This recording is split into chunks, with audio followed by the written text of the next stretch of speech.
Olá, boa noite, vocês telespectadores do Doutor Gestão. Muito obrigado pela audiência. E hoje o nosso assunto é muito legal, um assunto que é a maioria dos problemas dos brasileiros, dos empreendedores brasileiros, que é a venda. Como fazer a venda da melhor forma possível. E aí, Ale, o que você tem para a gente hoje?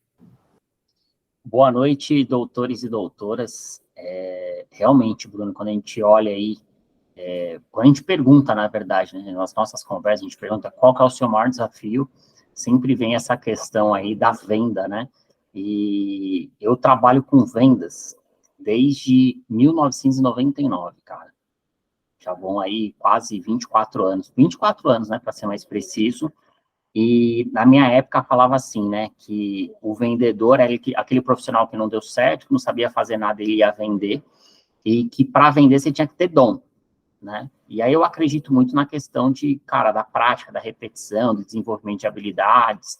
Eu sou a pessoa mais introvertida que existe, mas na hora de vender ali eu falo que tem muita técnica e tem muita coisa, só que isso daí é para vendas comuns, né? Quando a gente fala sobre empreendedorismo, sobre negócios ali, a venda acaba sendo um pouquinho mais complexa.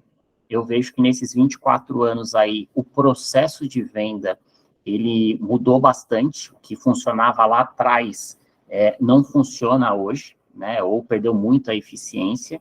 E a gente vai discorrer um pouquinho sobre esse tema aqui hoje, um tema que eu gosto bastante. E quero passar a palavra também para o Paulo Júnior, que é um cara que transpira esse assunto aí no dia a dia. Tem muita gente que quer colocar a ausência de vendas em cima do marketing, e o Paulo aí, com certeza, tem muita história para contar dentro desse contexto aí de hoje. É isso aí. Boa noite, Alexandre. Boa noite, Bruno. Boa noite a você que está nos assistindo aqui no canal do Doutor Gestão 360. E é isso, Alexandre. Eu costumo falar que de cada 10 clientes, cada 10 leads que nos procuram, 11 quer vender mais. É a principal dor aí dos nossos clientes. E assim, o marketing, ele ajuda bastante, mas não é só o marketing, né? Tem uma série de fatores que influenciam na venda.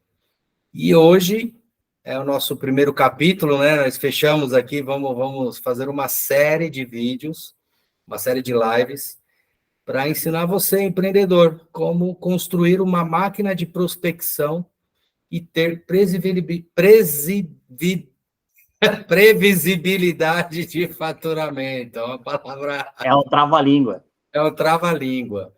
Porque não importa você, assim, não adianta você só sair desesperado aí para bater meta, para vender, e quando zerar o mês, você começar tudo de novo do zero, né? Correndo atrás da meta. Então, é muito importante para uma empresa crescer, para uma empresa prosperar, conseguir construir essa máquina de prospecção e ter essa previsibilidade, né, para você definir as metas, porque o Alexandre, acho que pode dizer, mais do que eu até, uma meta inatingível, ela prejudica muito a equipe, né? Ela desestimula, os caras, pô, não vou conseguir atingir isso nunca. Então, quando você tem essa previsibilidade, você consegue até mesmo motivar seu time, né? É verdade. Eu, quando estava na área comercial, era até meio que uma crença, cara, que existia, que a galera falava assim, o ano que você ia muito bem, que você conseguia bater todas as metas, ganhar dinheiro efetivamente, vendedor é motivado a isso, né, a fazer o seu salário e tudo mais, você podia se preparar que no ano seguinte, provavelmente você não ia conseguir bater quase nenhuma meta. Por quê? O modelo de elaborar, né, a meta ali, ele era feito justamente para isso. Então, o histórico de vendas acabava te punindo quem ia bem e beneficiando quem ia mal, porque ele pegava todo o seu histórico e colocava um crescimento ali em cima e muitas vezes não avaliava, né? Pô, será que aquele cara extraiu tudo da carteira dele? Será que ele vai conseguir a mesma coisa daquele cara novo que está trabalhando com novos clientes ou que não teve um resultado tão bacana, que tem um baita potencial de crescimento? Então, o histórico ele acabava punindo. E eu cansei de ver vendedor desmotivado. O cara literalmente ia para a empresa de manhã, e no final, e passava ali um período no escritório e ia para casa. Ele fala assim, cara, não adianta eu trabalhar. Por mais que eu faça, eu não vou conseguir bater a meta, então para que eu vou trabalhar? E acredito que isso numa empresa grande acaba não tendo tanto impacto, né? Porque você tem uma estrutura assim que tem bastante gente trabalhando ali, gerando negócios. Mas imagina você ter isso numa estrutura enxuta, que é o caso aqui da maior parte da nossa audiência aqui, do Doutor Gestão, às vezes é o eu empreendedor, né? Ou é a empresa que tem 1 ou 2 colaboradores ali que estão na frente comercial. Imagina que se os 2 ou 1 falar assim, não vou me esforçar tanto porque eu não vou atingir, né, não vou conseguir chegar na meta. Então, isso que você falou da meta ser inatingível é uma questão muito, muito importante de ser observada, porque se e o Bruno não fala muito isso, né, uma vez eu até fiz uma pergunta para ele falou assim, cara, não vende o processo, né, que o processo ele é meio chatinho ali, né, muitas vezes a pessoa fala, pô, isso aqui é difícil, mas vende o futuro ali, a imagem, né, o que essa pessoa ela vai conquistar quando chegar lá, mostrar que vai ser legal e tudo. Então, é muito disso também, mostrar que é possível, né, não colocar uma meta inatingível, pelo contrário, desenvolver o time aí, mostrar que é super atingível e os benefícios que ele vai ter ao atingir essa meta. É isso. E para você conseguir ter essa previsibilidade, não basta você sair ligando aí, atirando para todos os lados, né? Em qualquer área, profissional, pessoal, enfim, você precisa ter foco, né? E além de ter foco, você tem que desenvolver uma técnica de venda sólida, né? Tem que ser uma técnica de vendas que não seja muito complicada, porque você não vai conseguir replicar, né? E até mesmo passar esse conhecimento para o seu time, e ela tem que ser sustentável, ela tem que ser um processo que ele tem que se tornar algo natural. Muitos empreendedores, gerentes comerciais, CEOs, diretores comerciais, enfim, eles acabam errando no sentido de, cara, você não está vendendo, não está batendo meta, você tem que ligar para mais cliente, você tem que buscar mais cliente, e os caras saem desesperados, né? Tá vendendo gelo para esquimó, cara, porque tem que bater a meta, né? E não é isso que vai te trazer o sucesso. Você tem que ter uma técnica, focar, definir qual que é a sua persona, não é isso? Tem uma frase do Einstein que fala isso, né? Loucura continuar fazendo as mesmas coisas e querer ter resultados diferentes, né? E até faz sentido, né? Você fala assim, pô, eu preciso aumentar os números, né? Preciso falar, se eu quero vender mais, então é só replicar isso. Eu preciso falar com mais pessoas, eu preciso fazer mais ligações, eu preciso mandar mais e-mails, mas pior, né, do que você tá fazendo, aquele lance, né, você tá acelerando a 200 km por hora, mas tá mirando o muro ali, ou tá no caminho errado, né, então dá aquela sensação de cansaço, de que você realmente tá trabalhando pra caramba e não tá tendo resultado, desmotiva, e o pior de tudo, você começa a questionar, né, cara, eu falo que o vendedor, acho que ele tá fadado ao fracasso ali quando ele deixa de acreditar no que ele tá fazendo, no que ele tá vendendo. E isso de você estar falando com o cliente errado, de estar segmentando errado, ele tem esse poder de falar assim, pô, tô trabalhando, tô fazendo, né, tô seguindo a receita do bolo, tô falando com o cliente, tô mandando e-mail, tô mandando proposta, tô fazendo ligação, e não tô vendendo, o problema deve ser eu, ou o problema pior deve ser o produto, né, mas, cara, tá faltando estratégia, né, ele não tá fazendo ali a lição de casa, e isso eu atribuo muito ao dono da empresa mesmo, ao empreendedor. Cara, será que ele tem bem definido quem que é o cliente ideal dele? E em marca a gente fala muito isso, né, Paulo, de, cara, quem quer falar com todo mundo acaba não falando com ninguém. Né? Então, será que ele está querendo vender o produto dele para todo mundo? Será que realmente todo mundo é cliente potencial para ele? Ou será que se ele parar, e entrando um pouco na área do Bruno aí, se ele fizer uma avaliação dos dados que ele tem ali, dos clientes que ele tem ali, ele não vai encontrar um padrão? Pô, eu percebi que a maior parte dos meus clientes são empresas de serviço, que eles são empresas familiares, que eles têm de 5 a 10 funcionários, por exemplo, que todos têm a mesma dor, e eu consigo ajudar a resolver esse problema dele. Às vezes é isso, né? A gente está em cima da mina de diamantes e está olhando ali, cara, onde que está meu diamante? Onde que eu vou procurar cliente? Eu tenho que falar com todo mundo, tenho que participar de todos os eventos, né? Eu tenho que ser visto. E às vezes é isso, é olhar um pouquinho para dentro e... Hoje é a live dos trava-língua. Dos trava-língua. E a gente fala aqui, né, que você só consegue olhar a ilha se você estiver do lado de fora. Se estiver dentro da ilha, você não consegue olhar ela. Né? Então, tem um pouco dessa lição de casa também. Com certeza. E um erro muito comum que eu vejo é a pessoa querer vender um serviço ou um produto, né? A gente falando principalmente de B2B, buscando empresas que, de repente, não têm um faturamento que consegue comprar esse serviço, né?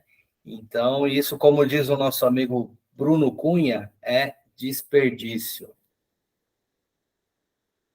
Olhando um pouco aqui para o lado de processos, e a gente pode olhar para vendas como qual é o seu processo de vendas. E porque os processos estão em todos os lugares.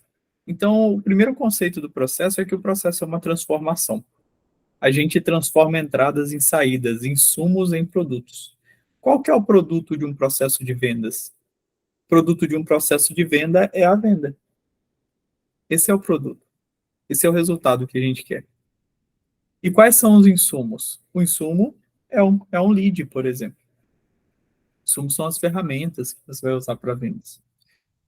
E a partir do momento que a gente entende que o processo de venda, ele precisa, e quando ele é feito com sucesso, ele gera venda, a gente pode começar a colocar ferramentas de gestão de processos dentro de uma área de vendas. Por exemplo, quando a gente olha para um processo, a gente nunca vai primeiramente olhar para o processo. A gente precisa olhar para qual resultado a gente quer otimizar. Será que o resultado que a gente quer otimizar é aumentar vendas? Será que o resultado que a gente quer otimizar é aumentar a qualidade do cliente e com o aumento da qualidade do cliente a gente melhorar a eficiência do nosso processo e reduzir custos? Será que o resultado que a gente quer melhorar é diminuir o custo do processo de vendas? Então, qual é o resultado que a gente precisa melhorar dentro do nosso processo de vendas? Então, isso é a primeira pergunta que a gente precisa fazer se a gente quer olhar para vendas como um processo. E definir indicadores, definir resultados. Mas, para isso, a gente tem que medir. Então, será que se eu quero aumentar vendas, quais são os fatores intermediários, os indicadores intermediários que podem afetar as vendas? Será que a parte do meu funil de vendas? Será que a minha reunião, a eficiência da minha reunião? Será que a minha captação dos leads? O que que pode impactar mais? E como eu meço qual é a efetividade, qual é a qualidade de cada etapa do meu funil de vendas? E isso vai reverberar onde que está a minha venda, o indicador que eu quero melhorar. Então, eu estou falando de processos, mas eu nem entrei no processo ainda. Eu estou falando só de resultados, de dados, banco de dados. E aí a gente pode entrar no processo, mas antes a gente pode olhar para um outro fator. Nós olhamos para dados agora, mas a gente pode olhar para o fator pessoas também. O que o seu time de vendas fala? Será que a gente respeita as pessoas do time de vendas? Será que a gente ouve o que eles dizem? Cara, talvez a resposta esteja lá. É isso. E pessoas não envolve só o time de vendas, não, viu, Bruno? Envolve o lead também, né? Porque eu acho que é fundamental você não forçar a venda. Você tem que olhar antes para o cliente e falar, cara, eu não quero simplesmente empurrar um serviço ou um produto para esse lead, né? Pô, preciso bater minha meta, mas, cara, será que ele realmente está precisando do que eu estou oferecendo?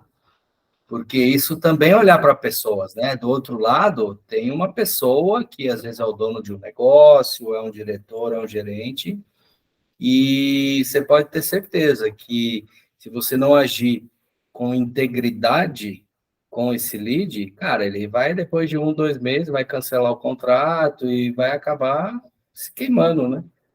Então, às vezes, se você não vende agora, é melhor você agir de forma íntegra e não vender agora, mas lá na frente, quando ele estiver no momento dele, ele vai lembrar de você e vai te procurar, né?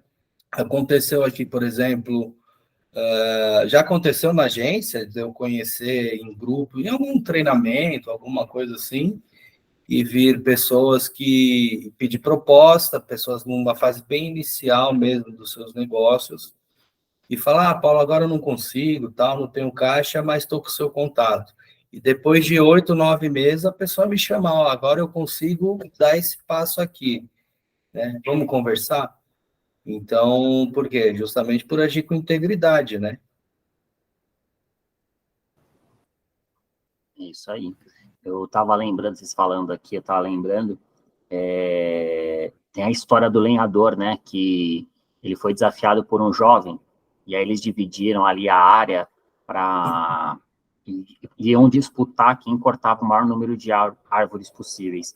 E aí o jovem, com toda a sua energia, saiu, né, cortando várias árvores de uma vez e tudo, e aí ele ficou surpreso de ver que o senhor, né, ele cortava uma árvore, parava, cortava uma árvore, parava, e no final do dia lá, o senhor cortou muito mais árvore do que o jovem descansou antes do tempo e tudo mais, e aí ele perguntou, mas como que você conseguiu cortar muito mais árvore do que eu, sendo que você, toda vez que eu olhava para você, você estava descansando, né? Ele falou, não estava descansando, eu estava afiando o meu machado.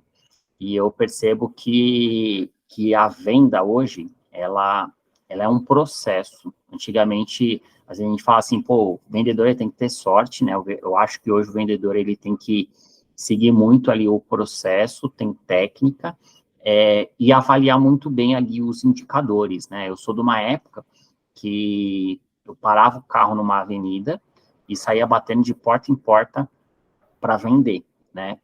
Hoje, dificilmente, você vai parar o carro numa avenida, vai parar ali e o dono da empresa vai te receber, né? Hoje, a maior parte das visitas, elas são agendadas. Eu não tinha, por exemplo, o cadastro que eu tinha, e era uma empresa grande, hein? Eram fichas de clientes, era uma ficha azul, que geralmente a gente dividia por região, Zona Norte, Zona Sul, Leste, Oeste, e dependendo ali do roteiro, você separava. Hoje eu vou para a Zona Norte, então vou pegar esses clientes aqui que eu tenho que visitar. Cara, hoje... E assim, cada contrato que você fechava era grampeado junto com essa ficha. Ou seja, Big Data, análise de dados, não tinha, né? Era ali, você pegava a ficha e via ali, antes de visitar o cliente, o que ele tinha comprado, até onde é o contrato dele e tudo mais.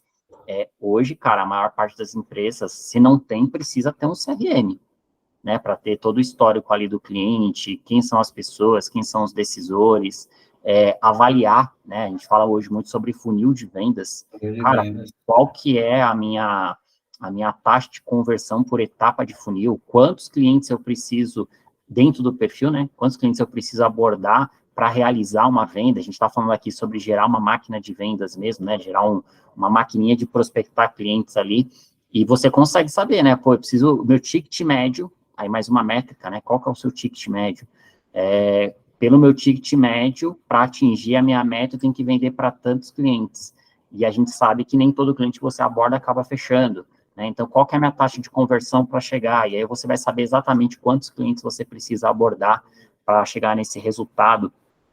E eu percebo também, com esse tempo de experiência em vendas, que uma das etapas mais negligenciada no processo de venda é a parte de prospecção, porque o vendedor, ele não gosta dessa etapa, é uma etapa meio trabalhosa, né? Ali você chato, né? É chato. Em linhas gerais é isso, é uma etapa super chata, só que muito importante, porque é ali na prospecção que você vai qualificar o cliente. Né, falou, pô, será que esse cliente aqui, tá até conversando com o Bruno agora há pouco aí, legal, a gente gosta de vender, mas será que aquele é um bom cliente para a minha empresa? Porque às vezes um cliente que você vendeu, qualquer cliente, você pode demorar muito tempo para entregar o serviço para ele, né? Ele pode te dar muito problema no meio do caminho ali, por quê? Porque ele não está dentro do perfil ideal de cliente para você. E isso pode, em vez de se tornar uma receita, pode se tornar um prejuízo. Você vai investir tanta energia, tanto tempo naquele cliente, pode trazer um prejuízo.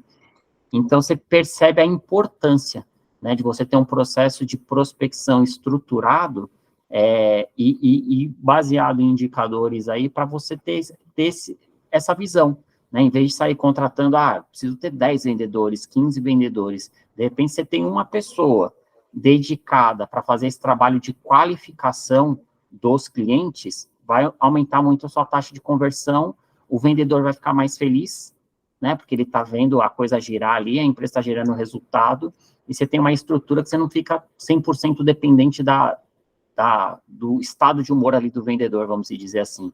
Né? Seu processo está tão bem estruturado que você consegue falar assim, cara, independente da peça, da função, do funcionário, eu tenho a função muito bem estruturada. Né? E você não fica refém ali daquele vendedor. Tem muita empresa que é isso, né? Nossa, esse aqui é o meu melhor vendedor, se eu perder ele, eu tô ferrado. Eu vi muito isso, né? Às vezes o vendedor, ele queria ter um aumento, e que ele fazia, concorrência aí tá me assediando. Será que eu vou ficar ou você vai me aumentar? E a empresa, com medo de perder aquele vendedor, acabava dando um aumento para aquele colaborador. É isso aí. E o grande lance é você formar especialistas em prospecção e especialistas em venda, né? O closer, o vendedor, ele tem que ser um cara que vai se preocupar em vender, né? E o SDR, né? A gente chama de SDR, em prospectar. Ele, numa conversa com o lead, ele vai justamente identificar isso que você falou, né, Alexandre? Pô, esse cara tem potencial para ser nosso cliente, é um cliente que pode dar trabalho lá na frente. E para você construir essa máquina, né, de previsibilidade financeira, de faturamento, imagina, o vendedor, ele vai chegar lá, vai prospectar, começar a fazer prospecção. Aí dessas prospecções vão gerar reuniões. Então ele já vai começar a encher a agenda, vamos dizer assim, né? Pô, fazer prospecção, gerar reunião. E quando acabar a reunião, o que ele vai fazer? Ele vai voltar do começo e reiniciar o processo? Não, quando você tem um profissional especialista em prospecção e um vendedor, cara, a produção, a máquina lá vai estar girando, vai estar produzindo, cara. É um trazendo, marcando reunião, e o qualificando lead e marcando reunião, e o outro fechando o contrato, cara. Né? Vai ser justamente isso que vai te trazer a previsibilidade, né? É a constância, a frequência. Né, Bruno? Você levantou a mão? E também, eu acho que o Ale tocou nesse ponto, mas um dos objetivos do mapeamento de processo, da estruturação processual de uma empresa, é a transformação de conhecimento. Nós transformamos conhecimentos tácitos em explícitos. O que é o conhecimento tácito? É aquele que está na cabeça das pessoas.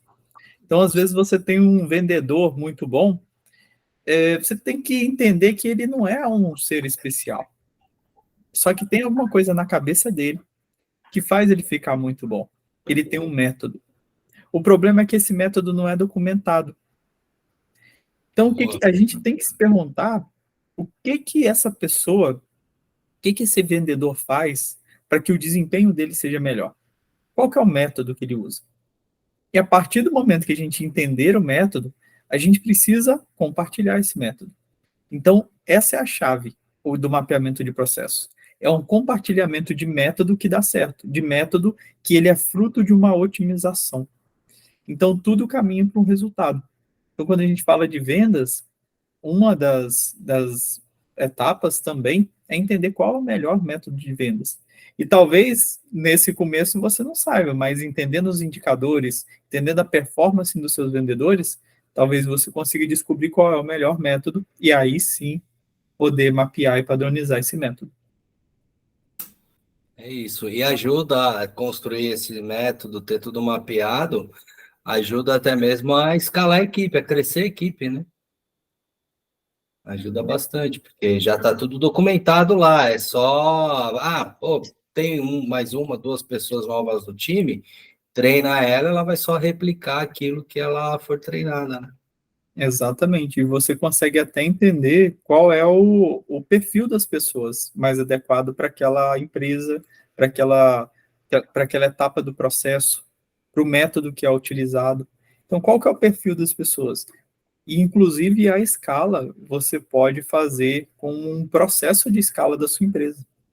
É o seu processo de escala, você já vai saber qual é o perfil das pessoas. O Ale fala muito isso, e de entender qual é o perfil e criar uma máquina de escala para a empresa. Então, ele consegue fazer exatamente isso. E olha que legal isso que a gente está falando aqui agora, né? Porque quando a gente fala de vendas, geralmente o profissional, ele cuida do processo do começo ao fim, né? Então, ele faz a prospecção, ele faz ali o fechamento, e muitas vezes ele cuida até do pós-vendas. Só que a gente percebe, olhando isso de forma faseada, que, por exemplo, a parte do pré-vendas ali, da prospecção, tem que ser uma pessoa mais analítica, tem que ser uma pessoa metódica, que siga ali o passo a passo direitinho, né, para ter a qualificação mais perfeita do mundo ali. E o perfil da pessoa que está fazendo o fechamento ali já é um perfil totalmente diferente, né? Já tem que ser uma pessoa mais extrovertida, com relacionamento com pessoas, com uma boa comunicação, né? Tem estabelecer ali o rapport, técnica de vendas, uma série de coisas. Então, olha o desperdício, né, Bruno? Se eu quero ter praticamente o super-homem ou a Mulher Maravilha em vendas, que ele faça tudo. Mas quem é bom em tudo é difícil, né, você ter uma pessoa que é boa em tudo, né? Então, você pega o melhor de cada um, cara, eu vou pegar a função é essa, as atribuições são essas, eu preciso de uma pessoa analítica, eu vou colocar ela para fazer o pré-vendas. Cara, eu preciso de uma pessoa focada no resultado, que seja extrovertida, com uma boa comunicação, eu vou colocar ela no fechamento, né? E eu vou colocar ali, de repente, uma pessoa já até evoluindo no sucesso, não adianta a nossa ideia aqui como empresa é vender mais para o mesmo cliente, né? Sempre a gente busca isso. Paulo fala, quanto é mais barato, Paulo, vender mais para o mesmo cliente? Custa até 25 vezes menos Olha você isso. vender para um cliente que já é seu do que você trazer um cliente novo. Olha isso. E às vezes a gente fica naquela ânsia, né? Quero vender mais, cliente novo, e a gente acaba não trabalhando a base. Se eu tenho E um cliente novo gasta mais também, né? Um cliente novo não, um cliente que já é seu, já te conhece, ele tem até 30% mais chances de gastar mais, né? Porque ele também não vai cotar, cara. Ele não vai cotar, ele já é seu cliente. Exatamente. E aí, se você tem uma pessoa pensando ali no sucesso desse cliente, porque muitas vezes o vendedor está preocupado com o quê? Com a comissão. Cara, essa venda vai me gerar quanto de comissão? Ela não está nem aí, não está nem pensando, ele pensa muito no curto prazo, né? Vendedor é imediatista. Pensar no curto prazo aqui. E aí você tem uma pessoa pensando ali no sucesso desse cara, na experiência do cliente, cara, você vai ter o cliente aí por um bom tempo e gerando todo esse resultado aí que o Paulo comentou. Então, você vê que em 30 minutos, a gente está para fazer 30 minutos agora, o quanto a gente já falou dentro do processo de venda, das particularidades, e quem dera vender fosse simplesmente um dom, né? Eu acordei de manhã e eu vou naquele cliente, eu vou vender para aquele cliente. A gente percebe que você tem que plantar muito, você tem que seguir muitas etapas ali para chegar na conclusão daquela venda ali que vai acontecer. Então, olha a importância dessa série que nós estamos trazendo aqui para a nossa audiência do Doutor Gestão. Então é isso, pessoal. Finalizamos por aqui. Boa noite, obrigado pela audiência e nos vemos na semana que vem. Valeu, pessoal. Não perca, a próxima está imperdível. E se esse conteúdo foi relevante para você, curte, compartilha aí com seus amigos empreendedores e não esquece de entrar lá no nosso grupo de WhatsApp, Doutor Gestão 360. O link vai estar fixado aqui no primeiro comentário. E nos siga no Instagram também. Tem novidade, lá tem um monte de coisa boa no Instagram. Tá bom no Instagram. Vou colocar o link aqui também. Um abraço, pessoal. Até. Valeu. Valeu.